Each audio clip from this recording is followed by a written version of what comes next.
The captured Deathworlder. Maya Chen had always known that her first diplomatic mission might not go smoothly. The Galactic Council's Sinopolitical briefings had been clear. Many species viewed humans with a mixture of fear and fascination. But she never expected to end up in molecular restraints, imprisoned aboard the Valari flagship Celestial Judgment. Specimen appears to maintain optimal biological functions despite isolation and stress factors, noted Chief Examiner Varric, his bulbous eyes blinking in sequence as he observed Maya through the energy barrier. The Valari scientist's delicate frame, reed-thin with translucent blue skin stretched over an exoskeleton, made him look fragile enough to snap in a strong breeze. Maya sighed, shifting her weight to test the chains binding her wrists and ankles. "I have a name, you know. Lieutenant Maya Chen, Earth Diplomatic Corps. This is the third day you've been examining me, and I still haven't been allowed to contact my government." Varric's assistant, a younger Valari named Trizin, chittered something in their native language, too fast for Maya's translator implant to catch. Varric responded with a dismissive flick of his elongated fingers. "Deathworlders do not dictate terms," Varric finally said, returning his attention to his datapad. "Your diplomatic status was revoked the moment you assaulted High Commander Juller." "I didn't assault anyone," Maya replied, keeping her voice deliberately calm. "He grabbed me without permission, which violates diplomatic protocol for physical contact. I simply removed his hand." What Maya didn't mention was that removing his hand had involved a basic self-defense move that had sent the High Commander sprawling into an ornamental pool in front of 17 other species representatives. The fact that Valari joints were apparently much more fragile than human ones wasn't her fault. Trizin leaned closer to the barrier, curiosity evident in her posture. "Is it true that humans regularly consume capsaicin compounds for pleasure? Substances that cause pain in most sentient species?" "Yes," Maya said, allowing herself a small smile. "We call it spicy food. It's quite enjoyable." Varric hissed a reprimand at his assistant, who immediately straightened and backed away from the barrier. "The assessment will continue," Varric announced. "Today we will test your psychological responses to various stimuli." Maya rolled her eyes. "I've been trained for this, you know. Earth doesn't send unprepared diplomats into space." "Your species' confidence is noted," Varric replied, tapping commands into his datapad, "and will be factored into our evaluation." The tests dragged on for hours. Maya was subjected to various sounds, images, and even holographic scenarios designed to provoke emotional responses. The Valari seemed particularly interested in her stress reactions, aggression triggers, and problem-solving capabilities. By the end of the day, she noticed something had changed. The scientists were moving with more urgency, their usual methodical pace replaced by hurried movements and frequent glances at their communication devices. "Something's happening," Maya said when Varric approached her cell again. "Something unrelated to me." Varric's head stalks stiffened in surprise. "Your observational capabilities exceed expectations. It doesn't take exceptional observational capabilities to notice when everyone's suddenly acting nervous," Maya replied. "What's going on?" For a moment, Varric seemed to debate whether to answer. Then, perhaps deciding that there was no harm in telling a securely confined prisoner, he explained. "The Xoth raiders have been detected in this sector. The Celestial Judgment has been ordered to assist in containment efforts." Maya's heart rate quickened. The Xoth were notorious throughout known space, a nomadic warrior culture that survived by pillaging less aggressive civilizations. Earth had only heard rumors about them, but those rumors were enough to concern even human military strategists. The Valari haven't engaged in actual combat in, 1,000 years? Maya asked, recalling her briefings on galactic politics. "Your species has been relying on diplomatic pressure and technological superiority to avoid direct conflict." Varric's silence was answer enough. "Meanwhile," Maya continued, "you've got a representative of a species that has been fighting wars continuously for its entire recorded history locked up on your ship. Humans' propensity for violence is precisely why. It's precisely why you should be asking for my help instead of treating me like a lab specimen.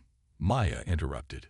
The Xoth won't be impressed by your diplomatic status or technological advantages. They respect strength and tactical skill, things that Deathworlders understand. Varric stared at her for a long moment.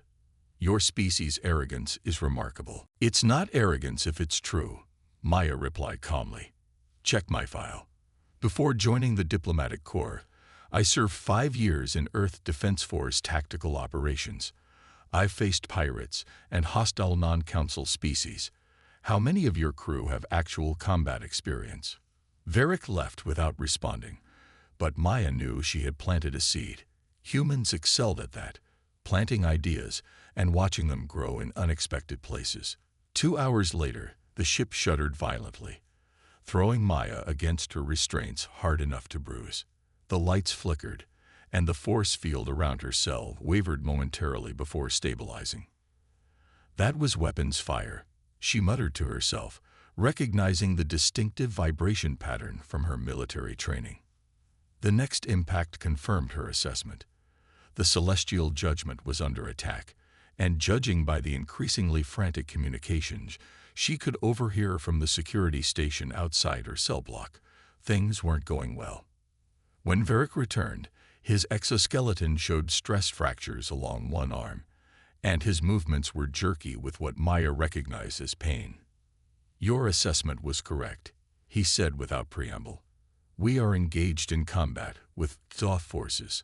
Our tactical officers are struggling to adapt to their unconventional attack patterns. I'm shocked. Truly, Maya replied dryly. Are you here to ask for my help or just to inform me that I'm about to die in a cell because your people were too arrogant to listen to a Deathworlder? Varric made a gesture that might have been resignation. High Commander Jillar has authorized your temporary release to provide tactical consultation. Your restraints will remain active, and you will be under constant guard. Maya stood, straightening to her full height, a good 30 centimeters taller than the Valari scientist. Lead the way. The command center of the Celestial Judgment was in chaos when Maya arrived. Holographic displays showed the Valari flagship surrounded by smaller, more agile vessels that darted in to deliver devastating strikes before the Valari's more powerful but slower weapons could target them. High Commander Jillar turned as Maya entered, his faceplates shifting in what she recognized as a Valari expression of distaste. This is your expert, Varric, the violent Deathworlder who attacked me. With respect, Commander, Maya said before Varric could respond. I can help you survive this encounter, but only if you're willing to set aside your prejudices and listen. Another impact rocked the ship, more violent than the previous ones. Warning indicators flashed across multiple screens. Forward shields at 37%, reported a tactical officer, their voice high with stress. The Xoth vessels are concentrating fire on our propulsion systems. Jillar's headstalks quivered with barely suppressed rage, but he gestured toward the tactical display. Speak, human, but know that if this is some ploy, you will not leave this vessel alive. Maya approached the holographic display, studying the attack pattern. The Xoth are using a hunting swarm formation, similar to how pack predators on Earth take down larger prey. They're testing your defenses, looking for weaknesses while gradually wearing you down. She pointed to the movements of the enemy ships. See how they're maintaining a specific distance from each other. That's not random. They're positioning themselves so that when you target one, the others are outside the effective range of your weapon systems. The tactical officer looked up in surprise. How could you know our weapons' effective range? I studied every unclassified report on Valari military capabilities before my diplomatic mission, Maya replied without taking her eyes off the display. Standard procedure for Earth representatives. A murmur ran through the command center at this revelation. What do you suggest? Jillar asked, his tone slightly less hostile. Maya's mind raced through options. Your main problem is that you're fighting defensively, reacting instead of acting. The Xoth expect that from technologically superior species. She pointed to a cluster of enemy ships, Stop trying to target individual vessels. Instead, program your weapons to create a spread pattern here, here, and here. Force them to break formation. That would require reducing power to each targeting vector, objected the weapons officer. Yes, Maya agreed, but you don't need to destroy them with the first salvo. Just disrupt their coordination. Meanwhile, divert emergency power to the engines and prepare to change position the moment they scatter. Zeller studied her for a moment, then nodded to his officers. Do it. The plan worked better than even Maya had hoped. The Xoth, accustomed to their targets remaining relatively stationary in defensive postures, were caught off guard when the celestial judgment suddenly accelerated while firing a widespread pattern that forced their formation to break apart. Now target the 3 vessels to starboard, Maya instructed. They're isolated from the main group. For the next hour, Maya guided the Valari crew through a series of maneuvers that gradually shifted the battle's momentum. The Xoth, finding their usual tactics ineffective, began to retreat. As the immediate danger passed, Maya turned to find the entire command center watching her with what could only be described as stunned silence. How? Zeller finally asked. How did you know what they would do? Maya allowed herself a small smile. Humans come from a death world, Commander. We evolved alongside predators and had to learn to outthink them to survive. The Xoth use tactics similar to wolves or lions, brilliant for hunting most prey, but predictable if you've spent thousands of years studying predatory behavior. She glanced around at the damaged command center. But this was just the first wave. The Xoth never commit their main force until they've tested their opponent's capabilities. They'll be back, with adapted tactics and greater numbers. Then what do you suggest? Zeller asked, and Maya noted with satisfaction that his tone now held something approaching respect. If I'm going to help you survive what comes next, Maya replied, lifting her still restrained hands, I'm going to need these chains removed. And I need to speak to your entire tactical team. We have preparations to make before the main Xoth fleet arrives. Zeller hesitated only briefly before gesturing to a security officer. Remove her restraints. As the molecular bonds deactivated and fell away from her wrists and ankles, Maya Chen, diplomat, soldier, and representative of Earth's Deathworlders, stepped forward to address the Valari command crew. Let me tell you how humans fight when we're outnumbered, she began, and the aliens leaned forward to listen. From prisoner to commander. Asymmetrical warfare, Maya explained to the gathered Valari officers, is how you fight when your enemy has superior numbers or firepower. Humans have perfected it over thousands of years. The tactical briefing room aboard the Celestial Judgment was filled to capacity. Even severely injured crew members had insisted on attending.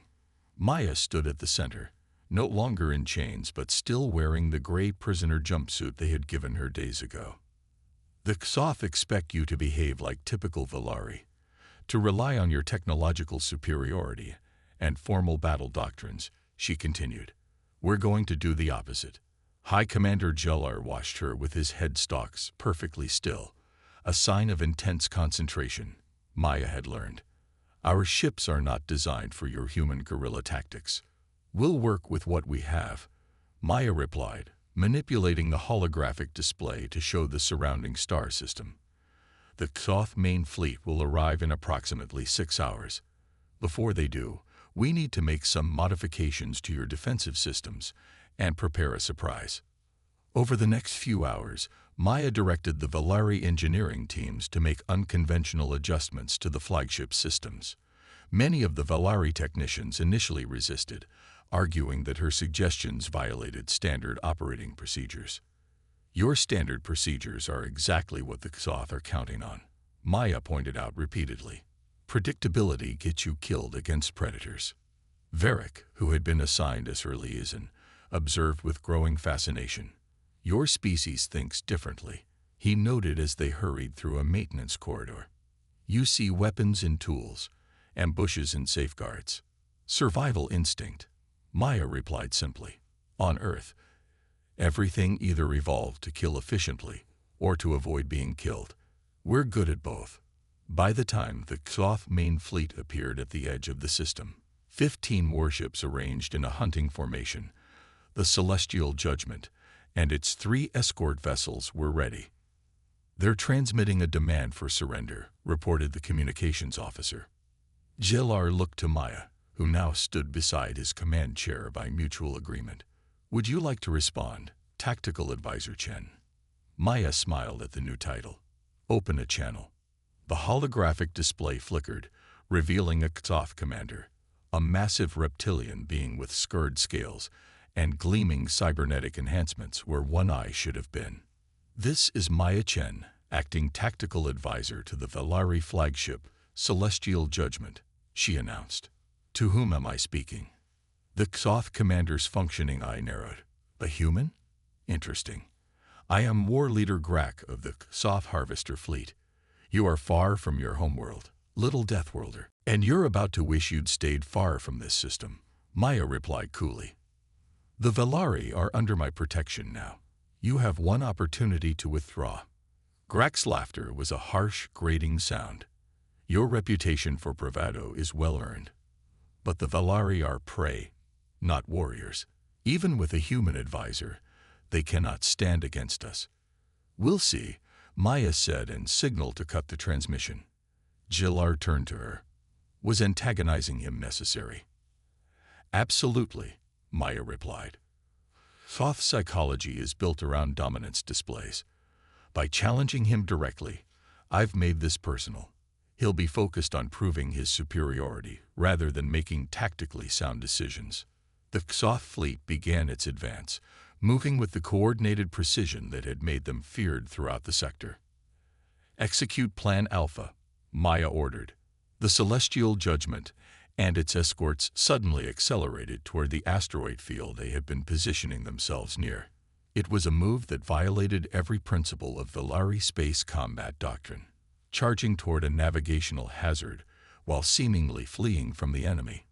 "War Leader Grak will interpret this as panic," Maya explained as the Valari crew worked with growing confidence.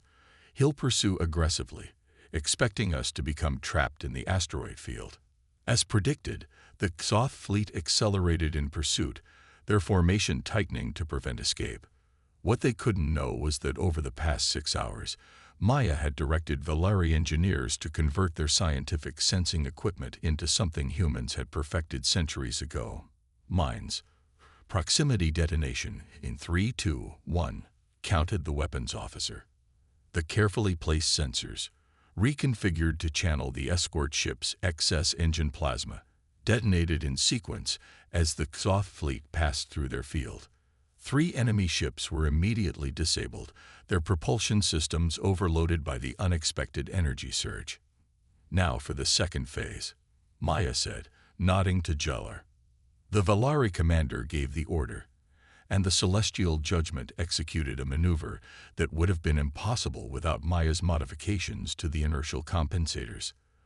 The massive flagship rotated 180 degrees while continuing its forward momentum, bringing all its main weapons to bear on the pursuing fleet. "Fire all available weapons, maximum spread," Maya commanded. The Valari weapons officers, now fully committed to her unorthodox strategy, executed the order without hesitation. The flagship's energy weapons discharged not in precisely targeted beams, as Valari doctrine dictated, but in a wide dispersal pattern that Maya had adapted from Earth's historical naval warfare tactics. The Xoth ships, bunched together for their pursuit, couldn't evade the barrage. 4 more vessels suffered critical damage. "They're regrouping," Varric reported from his station, where he had insisted on helping despite his injuries. "War Leader Grak is signaling the remaining ships to form a defensive sphere." Maya nodded. "As expected. Execute Plan Gamma." This was the riskiest part of her strategy. The 3 Valari escort ships, which had been hiding within the asteroid field, suddenly emerged on the Xoth fleet's flank. Rather than attacking with their weapons, however, they activated the modified tractor beams Maya had helped engineer.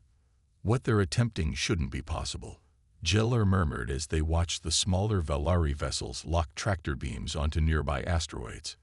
Not according to your standard operating procedures, Maya agreed. But physics doesn't care about regulations. The escort ships, straining their modified systems to the limit, began to accelerate, dragging the massive asteroids behind them like wrecking balls. They swung in a wide arc toward the Xoth formation, using the asteroids as improvised weapons. 2 more Xoth vessels were crippled by direct impacts. The others broke formation, their coordinated defense shattered by a tactic no spacefaring civilization would ever consider, using celestial bodies as projectiles. Grak's flagship is trying to regroup the remaining vessels, reported the tactical officer. They appear to be preparing for a desperate charge. Maya studied the display, then turned to Gellar. This is the moment of truth. War leader Grak has 2 options: retreat with his remaining ships and lose face, or commit to a suicidal attack to maintain his honor. Based on Xoth psychology, he'll choose the latter. What do you suggest? Gellar asked, and Maya noted with satisfaction that there was no hesitation in his voice now, only trust. We've shown them that we can fight unpredictably, Maya said. Now we show them we can offer mercy, open a channel. When war leader Grak's face appeared again, his expression was a mixture of rage and disbelief. Impossible, he growled. Valari do not fight like this. They do now, Maya replied calmly. Look at your fleet, war leader. Half your ships disabled or destroyed, the others scattered. You've lost this battle. Xoth do not surrender, Grak snarled. I'm not asking for surrender, Maya countered. I'm offering a warrior's truce. Withdraw your remaining forces, return to your territory, and spread the word. The Valari are no longer prey. They're under human protection. There was a long silence as Grak visibly struggled with his options. Finally, he spoke. This is not over, human. It never is with predators, Maya agreed. But today, you've learned something new about both our species. Take that knowledge back to your people. After the transmission ended, the command center erupted in celebration as the Xoth fleet began its retreat. Officers who had looked at Maya with suspicion days earlier now approached her with expressions of respect and gratitude. Gellar himself stood before her, performing the formal Valari gesture of acknowledgement, a bow with headstalks fully extended, reserved for equals. The Valari Dominion misjudged your species, Lieutenant Chen, he said, using her proper title for the first time. We saw only the violence in your nature, not the wisdom that guides it. Humans are complex, Maya replied with a smile. We evolved as both predator and prey, warrior and diplomat. It gives us a unique perspective. Varric approached, his scientific curiosity clearly reignited. Your tactical decisions violated 17 principles of established combat doctrine, yet they were undeniably effective. How did you conceptualize such unorthodox strategies? Human history is full of underdogs who triumphed against superior forces by changing the rules of engagement, Maya explained. We call it thinking outside the box. And where is this box? Varric asked in complete seriousness. Maya laughed. It's a metaphor for conventional thinking, the limitations we place on ourselves through training and tradition. The Valari Council must reevaluate its assessment of humans, Gellar declared. I will personally see to it that your diplomatic status is restored and formal apologies are issued. I appreciate that, Maya said. But what I'd appreciate more is a new approach to our species relationship. Humans don't want to be feared. We want to be understood. 3 days later, as the celestial judgment approached Earth's solar system to return Maya to her people, she stood in the observation lounge watching the stars streak by. Varric joined her, carrying a data crystal.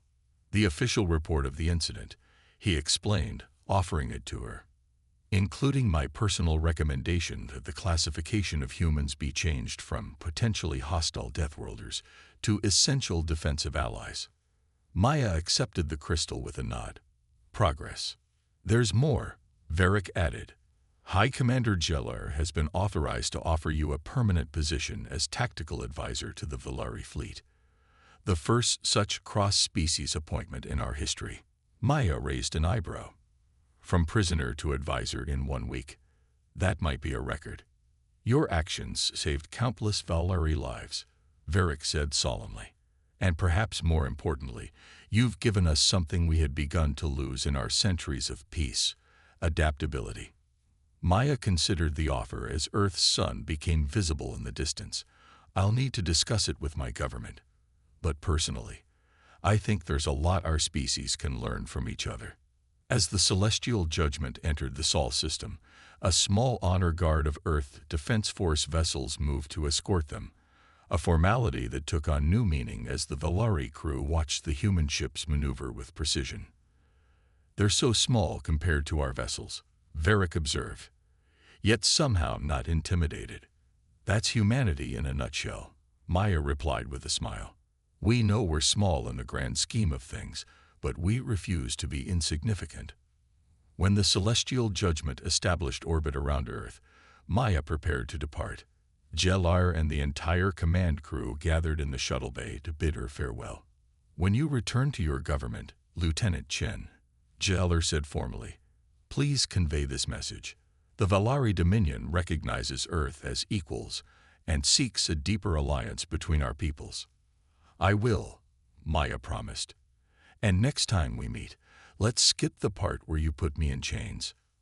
A ripple of what passed for laughter among the Valari spread through the gathered officers. As Maya's shuttle descended toward Earth, she reflected on the strange journey that had brought her here. She had arrived on the Valari flagship as a prisoner, confined and underestimated because of her species' reputation. She was returning home as something else, a bridge between worlds, a symbol of humanity's complex nature, and living proof that sometimes the most dangerous thing about humans wasn't their strength or their tenacity, but their ability to change the rules of the game entirely. When her shuttle landed at the Earth Diplomatic Court headquarters, Maya was surprised to find an official delegation waiting for her, including the EDC director himself. Lieutenant Chen, he greeted her with an approving nod. I've received a rather interesting communication from the Valari High Command. It seems you've made quite an impression. Maya smiled. Just doing my job, sir, representing the best of humanity. And the most surprising, the director added. The Valari are requesting a formal military alliance, the first they've offered any species in 500 years. They specifically asked that you lead the negotiation team.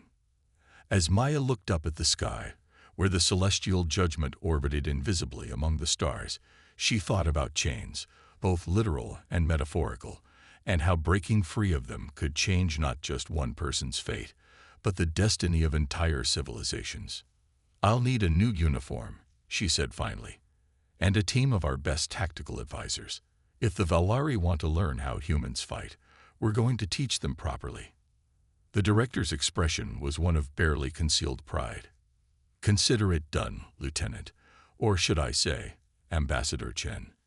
Maya Chen, former prisoner, newly appointed ambassador, and humanity's first official representative to the Valari Dominion, straightened her shoulders and nodded. Ambassador Chen, she repeated, testing the sound of it. I think I can work with that.